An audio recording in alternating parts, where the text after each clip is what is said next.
Non, mais merci à toi justement d'aborder ce sujet qui tombe à point nommé avec cette rentrée scolaire. Ouais. Et c'est un phénomène vraiment que tout le monde a vécu et au moins une fois dans sa vie que d'être intimidé à l'école. Ouais. D'être intimidé ou d'être intimidateur. Hein. Absolument. C'est pareil. Enfin, c'est pareil.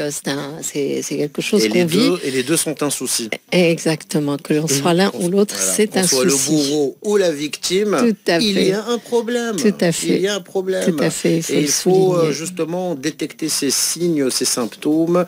Et surtout, moi j'ai adoré, parce que tu as insisté là-dessus, c'est savoir réagir et bien réagir face à la situation. Tout à fait. La réaction, justement, quand un enfant apprend à réagir, c'est extraordinaire. Il va se défendre par lui-même et il pourrait s'en sortir tout seul. Sauf que à l'école, c'est le groupe qui prédomine. Et la définition même de l'intimidation scolaire, parce qu'il y a plusieurs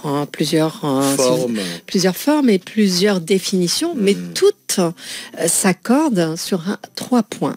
C'est la répétition des actes, sur la disproportion des forces et sur l'incapacité qu'a la cible à se défendre. Sauf que quand on voit ça, qu'est-ce qu'on imagine? Parce que c'est ce qui se passe dans la tête des adultes.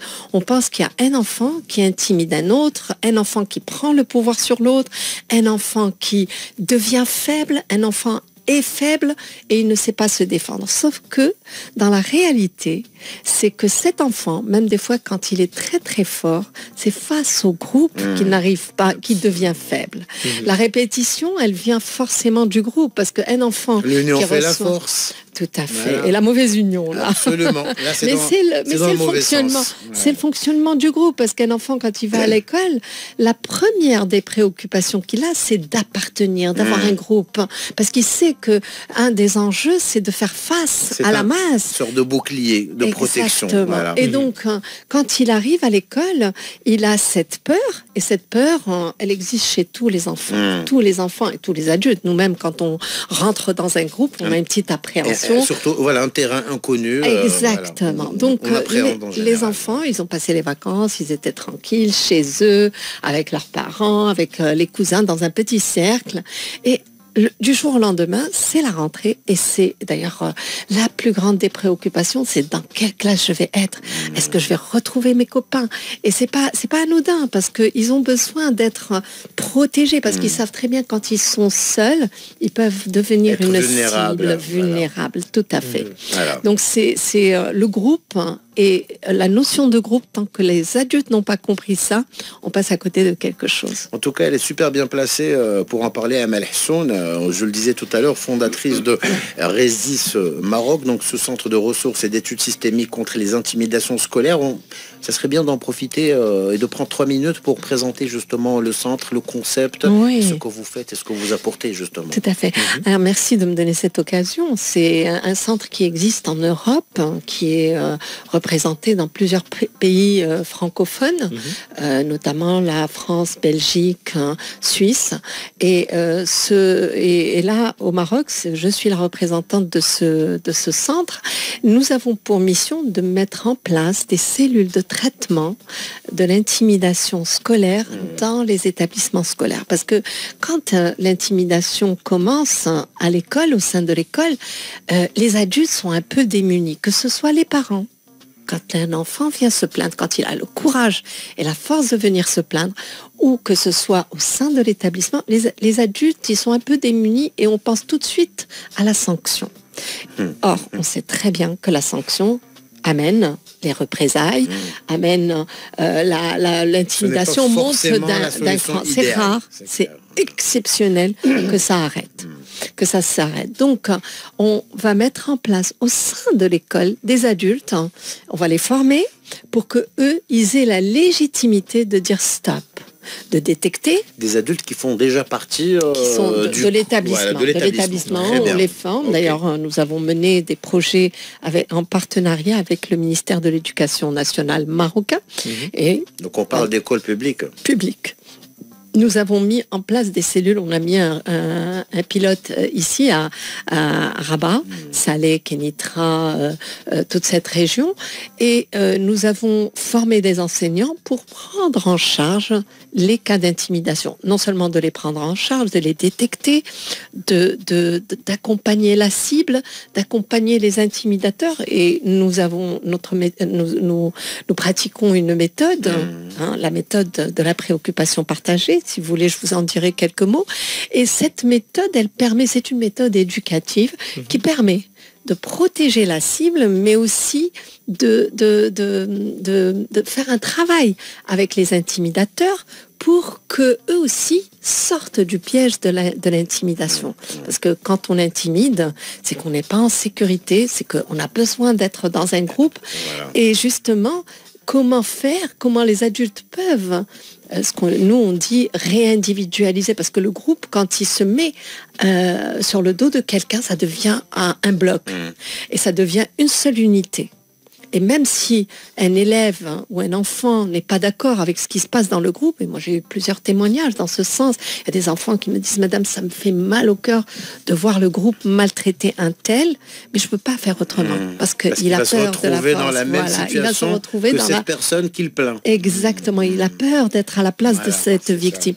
Donc les adultes sont là pour, comme on dit, réindividualiser le groupe, c'est-à-dire donner une force au groupe, mais différente, c'est-à-dire que chaque individu va retrouver sa place et va être ils vont être des moteurs positifs. D'accord ? Donc ça, c'est le travail que nous menons, et c'est des outils très simples. Bien sûr, c'est la méthode de la préoccupation partagée dont je vous ai parlé tout à l'heure.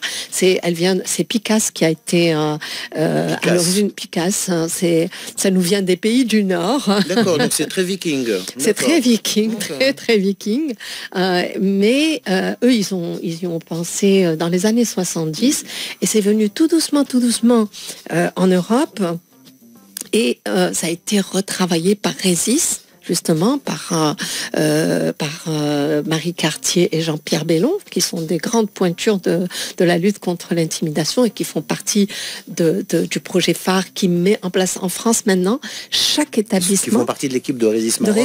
Oui, nous sommes tous la même équipe, et cette équipe-là, comme moi je vais faire des formations chez eux, eux aussi ils viennent chez moi et nous faisons des formations. Moi je les ai accompagnés dans la mise en place de phare, du projet phare en France, c'est-à-dire que dans chaque établissement français maintenant, établissement public ou privé, il y a une cellule pour résoudre l'intimidation scolaire. C'est ce dont nous rêvons au Maroc. Nous espérons qu'un jour nous arriverons à mettre dans chaque établissement une cellule pour que les élèves ne soient plus dans cette souffrance, parce qu'une victime peut passer des années de souffrance et ça affecte aussi les résultats scolaires, et les performances, etc. Il y a les performances qui sont en chute, parce que l'enfant n'a plus d'espace. L'environnement est malsain. Voilà, et sa tête, il y a l'absentéisme, il y a le décrochage scolaire, et il y a l'abandon, et il y a le suicide. Ça fait de gros dégâts.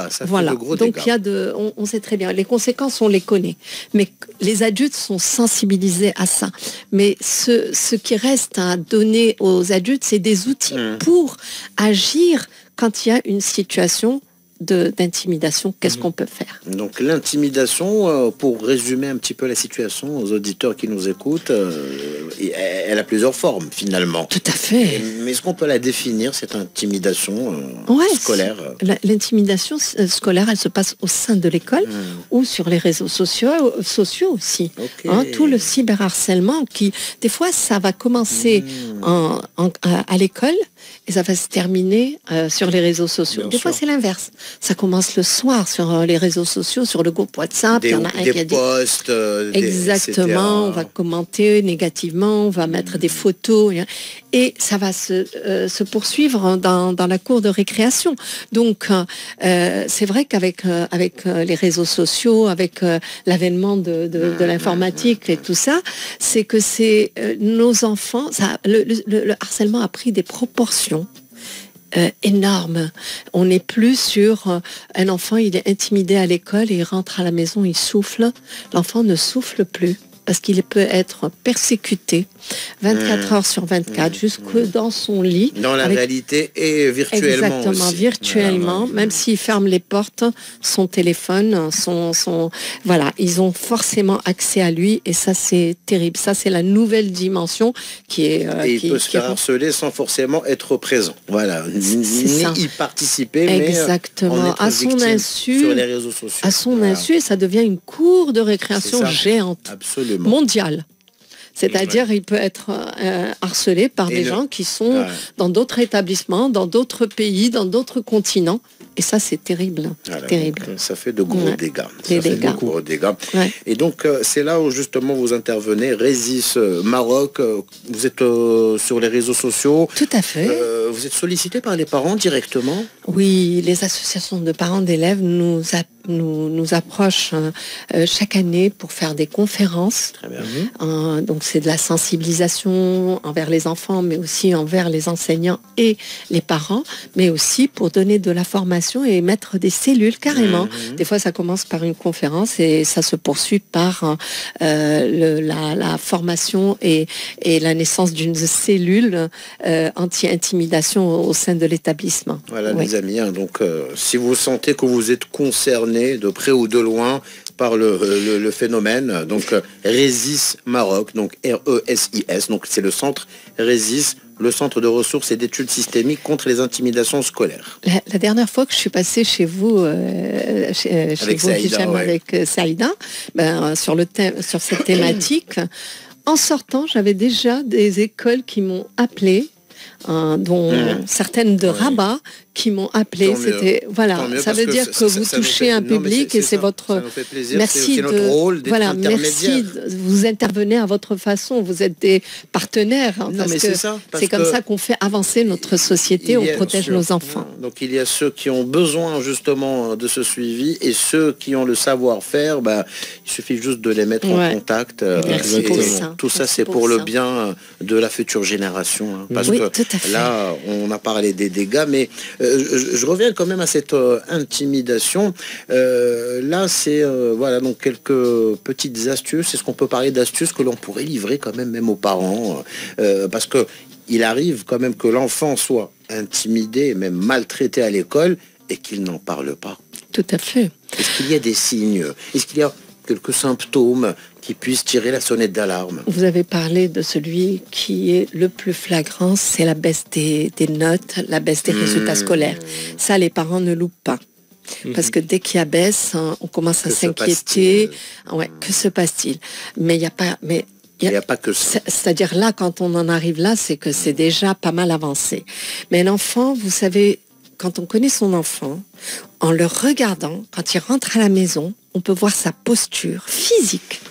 Vous savez, on peut le remarquer, un enfant, quand il baisse les bras, il baisse la tête, il a le menton rentré, il ne vous regarde plus dans les yeux, c'est qu'il y a un mal-être. Un mal-être. Il fait la tortue. Voilà. Et les enfants, les autres le repèrent. Vous savez, moi, j'ai... une cible facile. J'ai une anecdote, c'était avec un petit garçon qui se faisait un petit peu intimider. C'était tout mignon, il était petit. Quand on voyait ça de l'extérieur, on peut dire c'est tout mignon.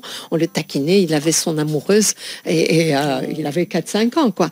Et donc, en se baladant dans la cour de récréation, il avait tous les enfants derrière lui et derrière la petite fille. Qui se payait sa tête. Qui se payait sa tête. Oh, les amoureux. Oh, les amoureux. Voilà. Oh, les le truc classique. Ça, vécu, voilà. Ça, ouais. Et le petit garçon rentrait tous les jours chez lui, la tête, alors que c'était un enfant qui était bien dans sa tête, il commençait à se récroqueviller. Il a été repéré comme ça, je dis 4-5 ans, il avait un peu plus. Et un jour, donc le travail que nous avons fait auprès de ce petit garçon, c'est de lui apprendre à réagir en situation. Donc des petits jeux de rôle jusqu'à ce qu'il soit OK. Il disparaît, une semaine après, pas de nouvelles. Et quelques jours, 2-3 semaines après, je revois le petit garçon, je lui dis, dis-moi, alors, comment tu t'en es sorti? Il me dit, ils sont plus jamais revenus me voir. En fait, il avait changé sa posture. en se tenant droit, en se disant, allez, viens ici, Oui. je t'attends. Oui, Eh ben, plus personne. Je suis amoureux. Yes. Et alors, et donc, T'as pas plus la chance de personne, l'être. et plus personne, c'est que lui n'était pas OK avec cette situation. Une fois qu'il a été renforcé et validé dans cette situation, c'est-à-dire, bon, il n'y a rien de mal, c'est, voilà, vous vous tenez la main et vous vous promenez dans Ils sont juste jaloux de toi. Donc, Voilà. c'était mignon. Et après, stop, il n'y a plus personne qui est revenu me voir. C'est extraordinaire. Voilà, donc, Des petites choses comme ça. c'est un exemple concret. Voilà. Un exemple concret. C'est du vécu. C'est du vécu. Tout à fait. Et on lui a promis, hein, donc tout à l'heure, d'ailleurs, Amal Hassoun a levé le pouce. Madame Hji qui était avec nous. Donc Oui. là, Amal, Qui, elle aussi, a déjà subi, 31 ans quand même, Oui. dans le corps enseignant. Elle est de retour. Rebonjour, Madame Hji. Madame Hji, bonjour. Rebonjour, Madame Hji. Est-ce qu'elle nous entend, Madame Hji? Est-ce qu'elle nous entend? Allô, oui. Oui, Madame Hji, rebonjour. Rebonjour. Eh ben, ravi de vous retrouver. Donc, Amal, tu dis bonjour. Voilà. Et j'ai Bonjour, entendu madame. un petit peu votre introduction, qui est Oui. pas mal, pour C'est pas mal. l'intimidation. Effectivement, C'est pas mal. il y a deux volets importants. C'est l'intimidation à l'école seulement, et après, c'est l'intimidation dans les réseaux sociaux, qui est la plus grave. C'est ça. C'est ça. Et C'est donc, ce qu'a dit nous, on Amal. n'a La pas- cyber-intimidation. Voilà. Là, on n'a pas eu ça. Ah oui, je C'est vois. une génération passée. C'est ça. Quant au petit, j'ai vu des films effectivement très très touchants quant à l'intimidation sur les réseaux sociaux. Quand ils postent des images, et là, ça devient un psychologue qui est à l'extérieur des écoles. Et même à l'intérieur de l'école. Tandis que moi, j'ai vécu des expériences en primaire et dans les lycées. D'abord, ma propre expérience, je vais vous la donner. Donc, Comme j'étais timide, les élèves, ils arrivaient à me faire ce que je ne dois pas faire. ah, d'accord. J'ai ramené de l'argent tous les jours. Oh là là. C'est du racket, On d'accord. me ok. forçait à ramener de l'argent pour leur goûter. Magnifique. Ils me piquaient mon goûter. Alors moi, qu'est-ce que j'ai trouvé? J'ai trouvé l'astuce, c'est de trouver quelqu'un dans l'école, dans ma classe, qui était très fort. Et c'était mon ami. Comme a dit Amal Hassoun, toujours chercher un groupe, un clan, une protection, clan un qui est bouclier. fort, qui te protège. Voilà. Mais monsieur c'est musclé. Wahed. Ouais. C'est tout un groupe. Et je me mettais dans ce groupe, et voilà, il n'y en avait pas un qui pouvait me toucher. Ça, c'est un bel exemple de l'humour. Parce que de la force. Hamouda, c'était mon chef. C'était pas le chef, mais il avait de l'influence sur les autres groupes. Personne ne pouvait toucher à un de ses membres. Madame Hji qui se rappelle Par même contre- du prénom, Hamouda. Voilà, donc. Hamouda, il avait une ceinture, qui je Miserwalo. Oui, Hamouda Sbada. Il touchait personne.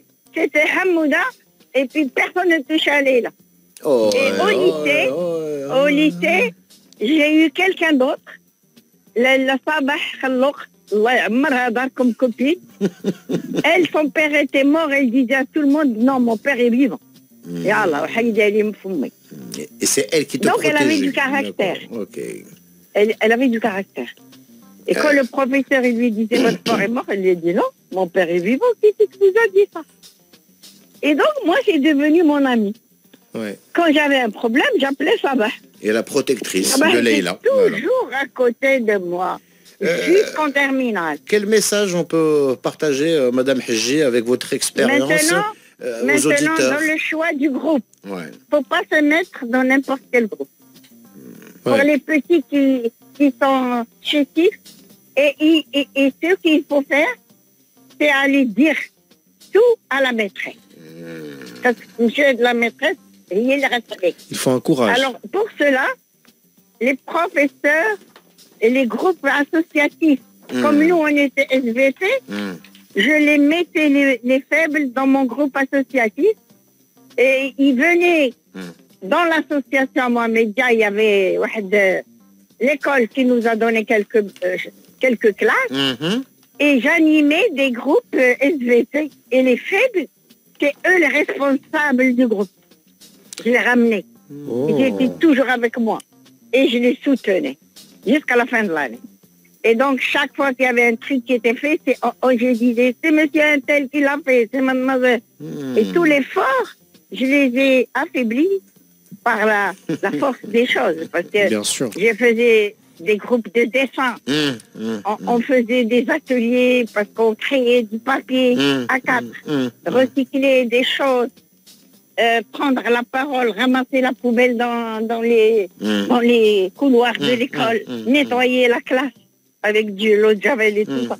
C'était eux les responsables. Fallait les choisir. Et c'est comme ça qu'ils arrivaient à passer l'année protégés par les associations Diana. Et en été, on les mettait à la plage. C'est eux qui dirigeaient les enfants de la plage pour nettoyer les plages de Mohamedia. Et ben voilà. Donc, bravo. On les mettait dans l'association. Il y avait un clown qui allait chercher les élèves. Il y avait plein d'activités sur l'empreinte écologique et tout. Donc les groupes, on les a sauvés, ces petits qui avaient des petits problèmes. Et il faut faire attention aux notes. Parce qu'un élève qui a une bonne note, du jour au lendemain, il a une mauvaise note, ça dégringole. Il ne va plus travailler. Voilà, c'est ça. En tout cas, merci Madame Haji. Merci vraiment à Madame Haji pour cette intervention. Et je voyais tout à l'heure Amel Hassoun, c'est clair, bien sûr, je vais laisser Amel Hassoun commenter justement le commentaire de Madame Haji, parce que j'ai vu qu'elle prenait des notes, mais de toute façon, j'allais poser des questions. Merci Hicham. Merci Madame Haji, parce que là, vous donnez 2 témoignages. D'abord, super intéressant, celui de l'enfant intimidé. Et vous avez trouvé une stratégie pour vous en sortir. Vous avez su viser le groupe et la protection qu'il fallait. Et c'est formidable. C'est ce que tentent de faire les enfants. Vous avez réussi, mais c'est pas tout le temps le cas, parce que très souvent, les enfants qui n'ont pas ils savent qu'ils doivent se mettre dans un groupe fort, mais le groupe fort n'est pas toujours prêt à prendre quelqu'un sous son aile, quelqu'un de faible. Ils sont pas forcément les bienvenus. C'est comme chez les animaux, on se débarrasse des plus faibles. Donc vraiment, sauf s'il a une valeur ajoutée. C'est ça. Voilà. C'est que vous avez su le faire, et bravo. Alors, moi je me rappelle, excuse-moi, mais c'est vrai, ça m'a rappelé un exemple concret. Je faisais aussi partie d'un petit groupe, etc. Et on avait un garçon qui était exactement dans le même cas de figure dont a parlé Amel Hassoun, faible, qui était entre guillemets, on va dire, inutile donc au groupe, mais il avait une valeur ajoutée. C'était lequel ? Son papa avait une pâtisserie-boulangerie. C'est pas mal. C'est pas mal. Et le jour où il a commencé à ramener des petits pains et des croissants, crois-moi, tout le monde est à sa botte. C'est quelqu'un que je fréquente jusqu'au jour d'aujourd'hui. Il a réussi à devenir un pote. Oui. Et à s'intégrer grâce ses croissants et ses petits pains. Voilà, chacun sait comment s'introduire, et c'est formidable quand on sait le faire. On va faire coucou à Ali. C'est vrai. Mais malheureusement, tous les enfants n'arrivent pas à comprendre les rouages de l'appartenance à un groupe. Et des fois, ils deviennent collants. Et dès qu'ils deviennent trop insistants, parce qu'ils veulent absolument, tu veux être mon ami, je suis ton copain, et là, ça devient lourd pour le groupe et on l'éjecte.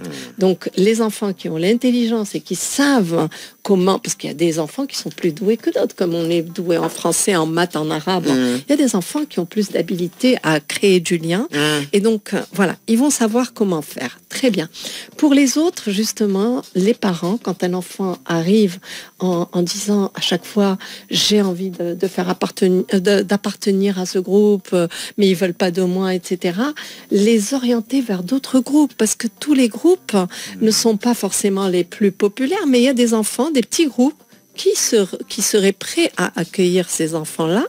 Et comme l'enfant, il ne voit que le groupe fort, il ne voit pas les autres. Donc, l'orienter vers d'autres groupes, c'est pas mal. Organiser un goûter l'après-midi, s'adresser aux parents, inviter tout à fait, il y a plusieurs stratégies. Oui, ça permet de nouer du lien, etc. Ça, c'est formidable. Et autre chose que vous avez dit, Leïla, c'est que quand vous-même, vous avez été enseignante, dire les choses à la maîtresse. Encore faut-il que la maîtresse soit dans votre posture et qu'elle soit dans l'accueil et qu'elle sache quoi faire. Parce que c'est vrai, il faut en parler. Mais c'est pas toujours que les adultes savent réagir. Absolument. Et autant au primaire, il suffit que la maîtresse intervienne pour calmer le jeu. D'accord, c'est parce que on a encore cette autorité qui nous impressionne. Dès qu'on passe au collège, on a plusieurs enseignants, on va se plaindre à l'un et l'autre, il n'est pas au courant. Et donc, l'enfant qui est intimidé va tomber dans le piège de la, comment dire, on va pouvoir lui faire subir encore d'autres choses parce qu'il n'y a plus personne pour le protéger. C'est pas comme lorsqu'on est au primaire avec une maîtresse. Donc, mais ce que vous avez fait est formidable. Mettre en valeur des enfants qui en apparence n'en ont pas. Vous avez su leur donner une valeur ajoutée, leur donner de la visibilité, créer un sentiment d'appartenance. Ils deviennent utiles, ils appartiennent à un groupe et ça c'est formidable. Il ne faut pas moins que ça pour qu'un enfant se sente en sécurité, il se sent fort. Et je retiens aussi ce qu'a dit Madame Leïla, c'est qu'il faut bien choisir son groupe aussi. Bien sûr. Pas n'importe quel groupe, elle a dit. Oui, pas n'importe quel groupe, mais encore faut-il que le groupe vous accepte. C'est ça. C'est ce que disait Amal. Ouais. C'est-à-dire que bien sûr les enfants ils voient très vite. Ils voient ce groupe-là, c'est les filles les plus populaires, les garçons les plus populaires. Et est-ce qu'on a envie d'appartenir? Par exemple, c'est Hamouda qui protégeait Leïla. Hamouda Moulsimta. Lui, il devait avoir comme mission, c'est de protéger les autres parce que il utilisait sa ceinture mais à bon escient, c'est-à-dire dans le sens il ne touchait personne, je protège. C'est de la dissuasion. Voilà, c'est de la dissuasion.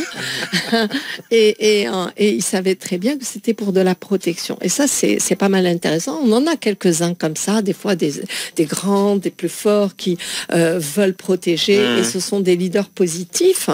Mais malheureusement c'est pas toujours le cas, mais on peut, c'est outiller son enfant d'abord à accepter sa différence, c'est-à-dire être à l'aise avec sa différence. C'est pas parce qu'on est petit ou on est grand ou on est blond ou on est black ou on est intelligent ou pas intelligent qu'on se fait harceler ou parce qu'on est gros ou maigre. C'est parce qu'on a un rapport à cette différence qui est compliqué. Je peux être grosse, être bien dans mes baskets. Et moi, je le voyais sur le terrain. On a des enfants, mais quand on les voit, on se dit, oulala, celui-là, il est mal barré. Ouais, parce que tu as parlé de la posture. Voilà. Très important. Exactement. Voilà. Gros, gras, ou quelle que soit la forme, si on sent qu'on est bien dans sa peau, c'est clair qu'il va être épargné. Exactement. Il y a ça.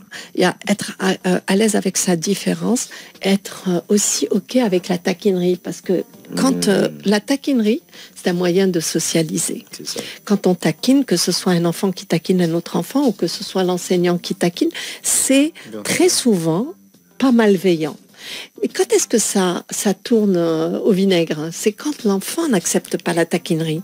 Et quand cette taquinerie fait mal et que l'enfant se sent mal, ils se sont ridiculisés devant un groupe.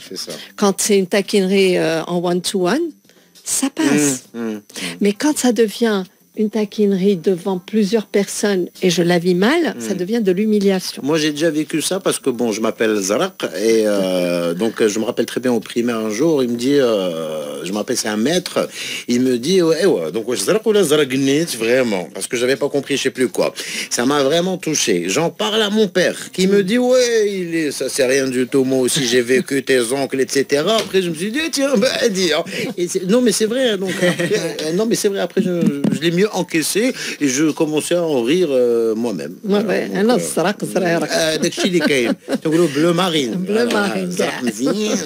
mais c'est vrai. Mais c'est ça. Mais c'est en partageant ça, parce que bon, j'allais pleurer, etc. Qu'est-ce qui se passe? Mon père me dit, ouais, il a dit c'est rien du tout. D'ailleurs, même au lycée, on m'appelait le bleu. Par exemple. Et vous l'avez bien pris. Vous l'avez bien pris. Même au boulot, on m'appelle d'ailleurs le bleu. Même ici, à la radio, ouais. Donc, c'est quand on vit bien sa différence, ça passe. Mais dès que les enfants voient que, je vais vous donner une autre anecdote, il a fallu que la maîtresse intervienne en disant le jour où on en a parlé à la maîtresse a dit stop, il n'est plus question d'appeler votre camarade Ali Baba parce que lui, ça ne lui plaît pas. Mais appelez-le Baba Ali. Et c'est passé crème. Plus jamais ils ne l'ont embêté parce que pour eux, c'était de la plaisanterie. Mais pour le gamin... Mais ils ont compris. Voilà. Mais il faut qu'un adulte puisse dire stop. Il faut qu'il y ait un adulte bienveillant Intervention d'un voilà, parce que nous, de l'extérieur, on se dit, oh, c'est mignon, mais qu'est-ce qu'il t'a dit? Mais t'as dit, Ali Baba, c'est mignon. Dis-leur que qui sont tes camarades voleurs. Les voleurs, voilà, etc. De voleurs, ouais. Ça l'a amusé pendant un certain temps, mais ça ne l'a plus amusé. Ça l'a gavé un certain moment, il a eu sa dose. Du moment où l'enfant n'accepte plus, il y a besoin d'un adulte pour dire stop. Parce que l'enfant, quand il est en classe, il n'a plus cet espace qui est dédié aux études, au travail, aux apprentissages. Il est là en train d'angoisser, de stresser par rapport à ce qu'il va recevoir. Donc, nous, les adultes, on est garant quand on est dans un établissement scolaire. Il y a besoin d'être garant de cette sérénité pour que chacun puisse être à l'aise et avoir l'espace pour apprendre. Et comme ça, c'est le rôle de l'enfant. Son rôle, c'est de venir à l'école et d'étudier. Donc, s'il n'a pas cet espace-là, ben voilà, il perd des choses et on ne sait pas pourquoi, alors que ce sont des choses toutes simples. Donc, vraiment, quand on est adulte, enseignant, et ça c'est pour les enseignants, ils ont un grand pouvoir à l'école. Ils ont le pouvoir de voir, d'observer, de dire stop. Un enfant qui donne une réponse fausse peut devenir la risée, et il y a beaucoup d'enfants qui n'osent pas poser des questions. Exactement. Parce qu'ils ont peur d'être moqués. Et aller au tableau, c'est le calvaire. C'est la pire des choses. Le moment autant où on rend les notes... Assassinez-moi, tirez-moi dessus. Exactement. Vous savez, toutes les études montrent que les moments les plus difficiles, c'est le passage au tableau. Absolument. Comme vous le dites, et le moment où on rend les notes. On rend les notes. Et on réalise pas. Moi-même, j'ai été enseignante et j'ai pas réalisé ce que c'était que de recevoir des notes. Et pourtant, je l'ai moi-même mal vécu et j'ai répété bêtement ce qu'ont fait mes enseignants. Crier haut et fort la note de chacun. Non, et pire, je l'ai donné de la plus... le classement. Mais c'est terrible, je l'avoue, et je m'en excuse auprès de tous les enfants à qui j'ai fait ce tort. Vous êtes toute excuse. Merci, j'aime. Parce que le plus important... Non, mais le plus important, c'est de s'en rendre compte. Oui, je m'en suis vite rendu compte et je ne l'ai plus refait. C'est un enfant qui m'a rappelé à l'ordre. En me disant combien ça lui a fait mal. Et j'ai arrêté. Mais franchement, je me rendais même pas compte. Pourtant, moi-même, je l'ai mal vécu. Le jour où mon enseignant m'a rendu une note de la note la plus haute jusqu'à la plus basse, et j'avais un 1 sur 20, je vous assure que j'étais... et il a dit « Wahuna bidouni mustawa ». C'était moi. C'était le 1. avoir 0. Ouais, c'est avec le arrêt d'Arouli Kado, donc c'était terrible. Et pourtant, je l'ai mal vécu dans ma chair et j'ai répété cette ânerie parce que je n'ai pas réfléchi jusqu'au jour où un enfant m'a dit, Madame, une petite jeune qui m'avait dit, Madame, c'est trop douloureux pour moi que d'entendre.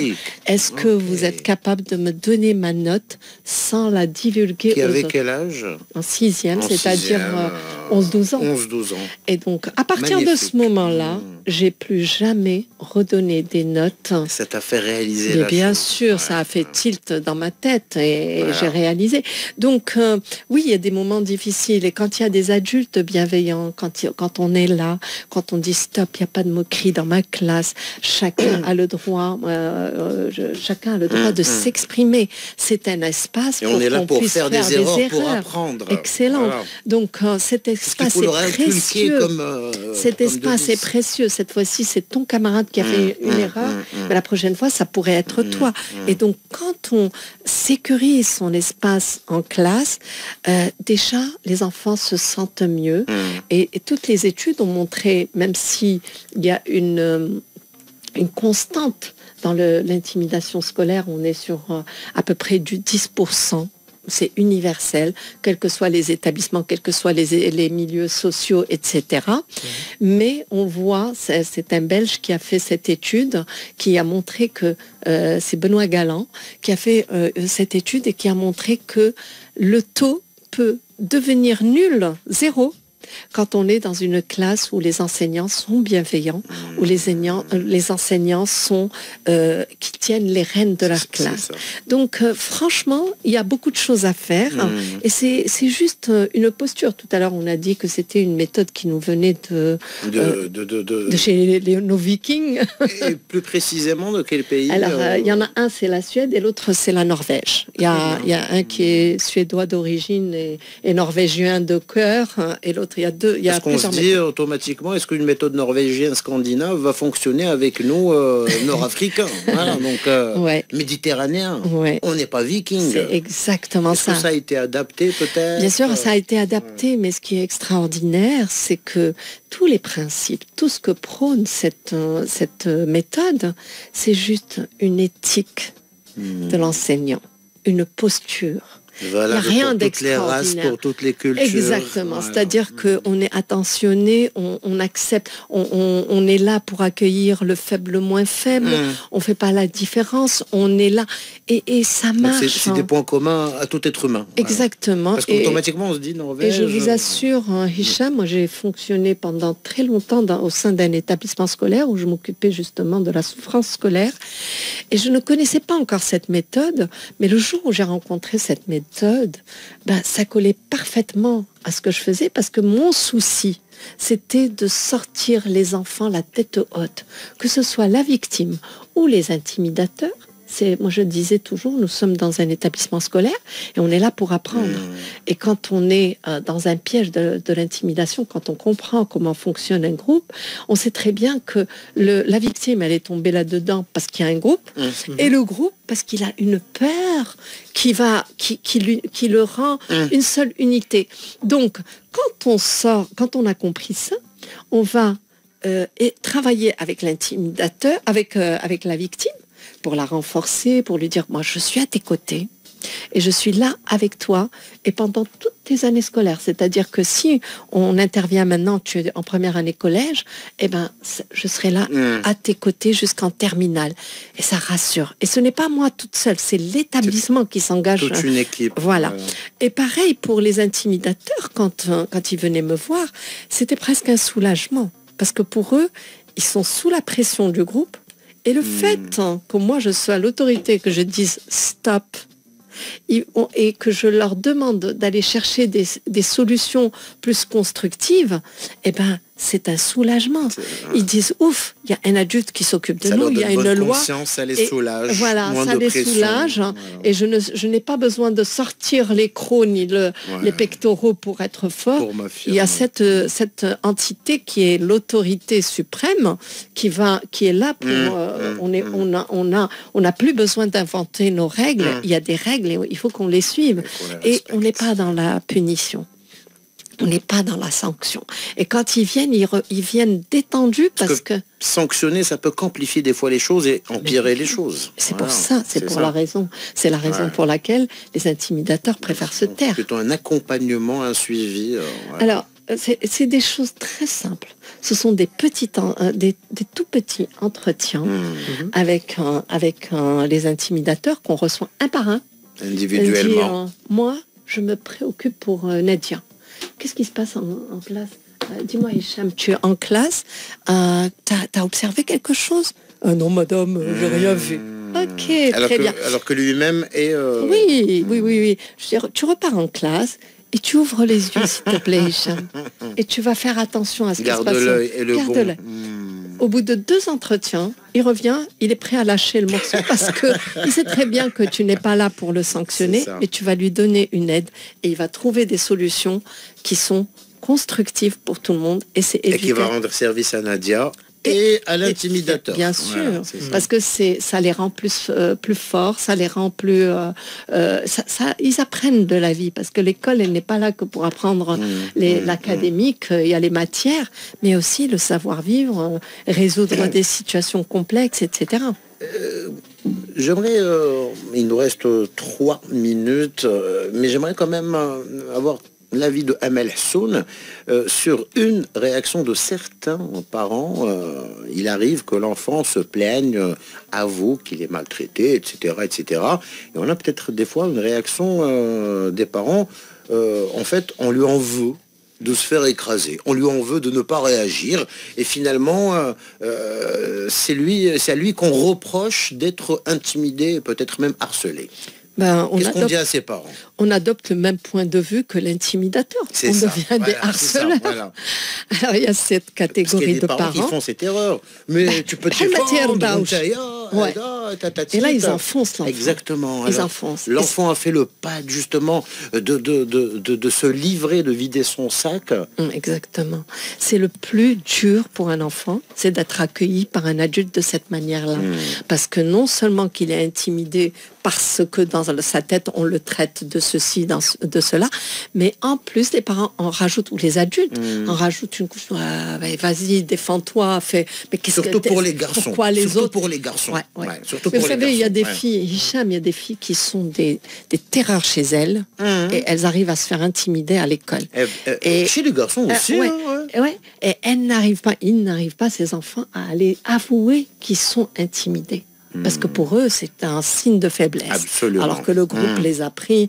Et il y a le cas inverse. Ils sont super calmes à la maison. Exactement. Et qui sont des bourreaux à l'école, des monstres. Et il y a aussi l'autre réaction des parents, c'est-à-dire que quand ils venaient me voir, ils veulent œil pour œil et dent pour dent. Et ça, moi je disais aux parents, et c'est notre méthode, on dit, écoutez, donnez-nous 15 jours pour résoudre la situation. À la norvégienne, mesdames et messieurs, à la norvégienne. Nous tenons, faites-nous confiance. Et je disais aux parents, oui, votre enfant, il y a la punition. Mais qu'est-ce qui va se passer? Et quand je posais la question à l'enfant devant les parents, dis-moi, qu'est-ce que tu attends de moi? Qu'est-ce que tu veux que je fasse? Qu'est-ce que tu veux que l'école fasse? Madame, que ça cesse.